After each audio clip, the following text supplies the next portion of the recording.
Hello students, welcome to study classes.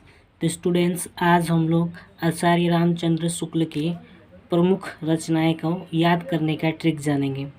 तो हमारा पहला ट्रिक क्या है? तो ट्रिक नंबर पहला है हमारा सूत्र बिची रही। ट्रिक क्या है हमारा? ट्रिक हमारा है सूत्र बिची रही। सु का मतलब होता है सूरदास। सु का क्या मतलब होता है? सु का मतलब होता है सूरदास। और त्र का मतलब होता है त्रिवेणी। त्र का मतलब क्या होता है? त्रिवेणी। और वी का मतलब होता है विचार विधि। वी का मतलब क्या होता है? विचार विधि। और ची का मतलब क्या होता है? तो चिंतामणि। ची का मतलब क्या होता है? तो चिंतामणि होता है। ठीक। र का मतलब क्या होता है? तो रस मीमांसा।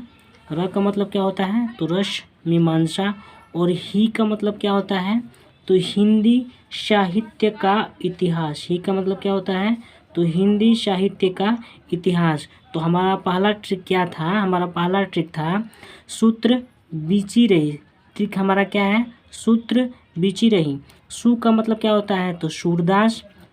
त्र का मतलब क्या होता है? तो त्रिवेणी। और वी का मतलब क्या होता है? तो विचार विधि।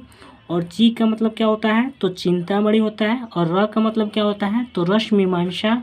और ही का मतलब क्या होता है? तो हिंदी साहित्य का इतिहास। क्या होता है? तो हिंदी साहित्य का इतिहास। ये हमारा पहला ट्रिक था। अब हमारा दूसरा ट्रिक क्या है? तो अब हमारा दूसरा ट्रिक क्या है? तो हमारा दूसरा ट्रिक है आसुर तू ही जा त्रिवेणी। दूसरा ट्रिक क्या है हमारा? तो आसुर तू ही जा त्रिवेणी। ठीक।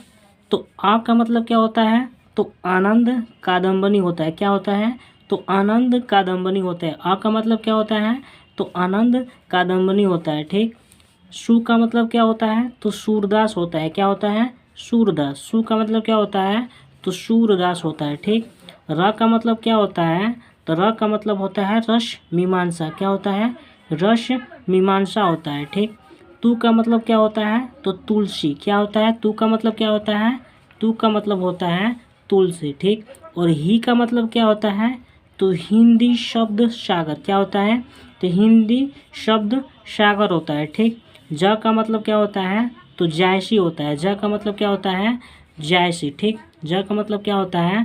तो ज का मतलब होता है जायसी और ग्रंथावली। ठीक। और त्रिवेणी क्या हो गया? त्रिवेणी से क्या हो गया? तो त्रिवेणी। तो ये आचार्य रामचंद्र शुक्ल की क्या है? प्रमुख रचनाएं हैं। तो ये इतनी ही है। तो स्टूडेंट्स, आपको वीडियो अच्छा लगे तो आप चैनल को सब्सक्राइब जरूर करें। थैंक्स।